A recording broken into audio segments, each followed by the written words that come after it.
My name is Siraaj and I am an architect and I teach postgraduate architecture at the London School of Architecture at Open City. I'm Katie Fisher. My pronouns are she, her, and I am also an architect and the co-chair of the Young Trustees of the Architecture Foundation. The name of our bench is From Trash to Treasure, located just outside of University of East London, opposite City Airport.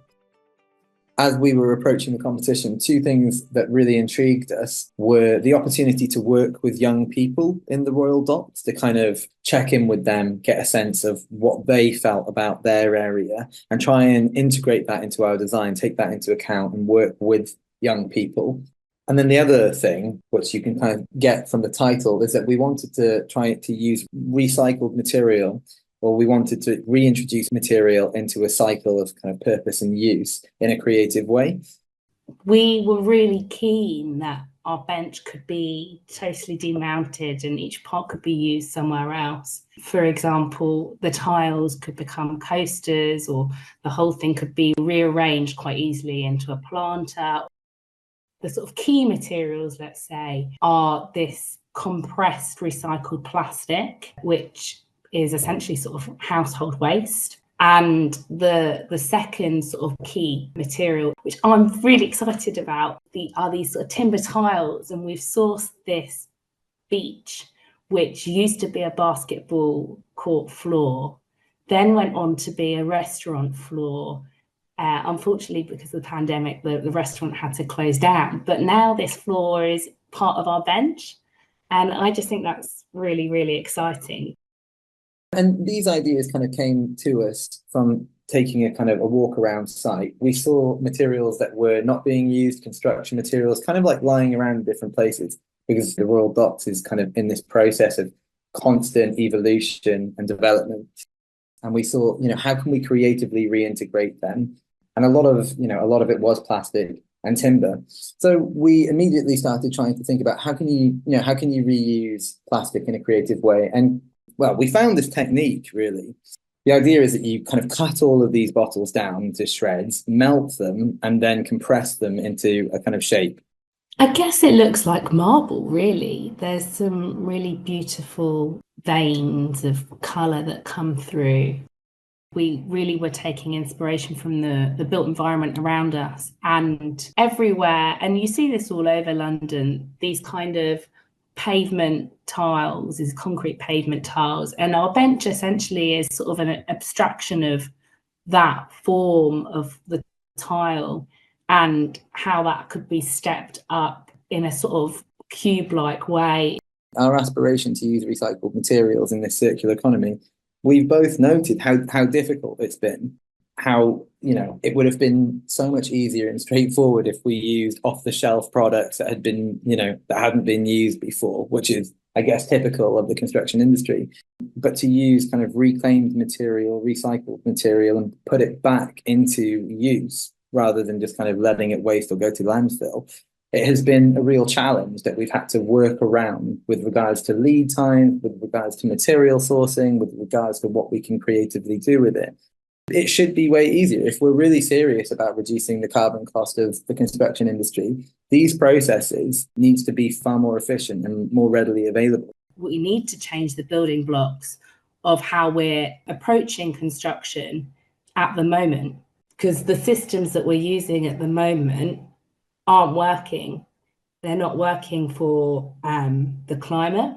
They're not working socially. I think what's really exciting about this process is we've now gone through it and we've sourced sort of these recycled materials. And although it was a bit alien to us to begin with, now we've done it once, I think we have the confidence to do it again on a bigger scale. The more people go through these processes with recycled materials, the easier it's going to be. University of East London and UTC have been absolutely incredible in this process, in that they have opened their doors. They've allowed us to conduct a workshop with their year 11s. I don't think we would have really pulled it off without their help and support throughout the process. Siraj and I are very passionate about platforming unheard voices and young voices, particularly those who are living or working or going to school in that area, particularly as young people are being designed out of our cities, they're not being listened to, and we really wanted to integrate the hopes and thoughts and aspirations for the area, and capturing the thoughts of the future of the area, really, the people who are going to be inheriting this space and who this space is, what legacy is that space leaving for these people. And so we have integrated those thoughts and ideas and aspirations of what young people in that area want for the future of the Royal Docks. It took quite a long time for us working with these young people to communicate to them that they have a voice in this process and that voice will be taken seriously.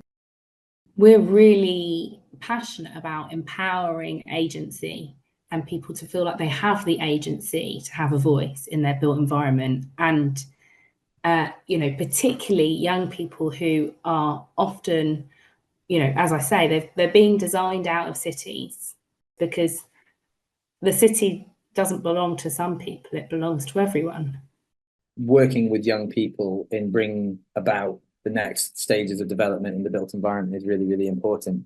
It's reminded me that sort of a part of being an architect is this process that you're always learning. You're always learning new things. And I haven't physically built anything for so long. I've been in my other roles, I've been sort of teaching and working with Open City, with Accelerate, and you're building pedagogy, or you're building educational structure, or you're sort of managing a team, whatever. But the kind of, to go back to being an architect, the physical act of making, it's been so incredible. Like we've made mistakes, things have gone wrong. Obviously, things haven't all gone to plan, but in those instances, you learn so much, and it's just been fantastic. It's just been a really exhilarating process working with Katie. We've been really supportive of each other. Obviously, we were friends before this. And so there's this kind of new dimension of us kind of working together and being friends in this kind of creative way. And that's just been like great. And I think that I've been reminded in a really nice way that a part of being an architect is that you never stop learning and that you don't take things for granted. And this process has been a huge, huge learning curve.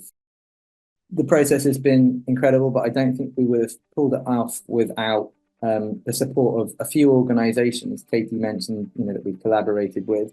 And that would be Sustainable Design Studio, have been fantastic. Rory has been incredible in communicating with us. Charlie and Mole Club have produced these gorgeous tiles, and I would really recommend anyone who's interested in recycled plastics to check them out, and they're doing incredible things. UTC and Andrew Tan have been just fantastic in allowing us to engage with their young people and run a workshop in the school.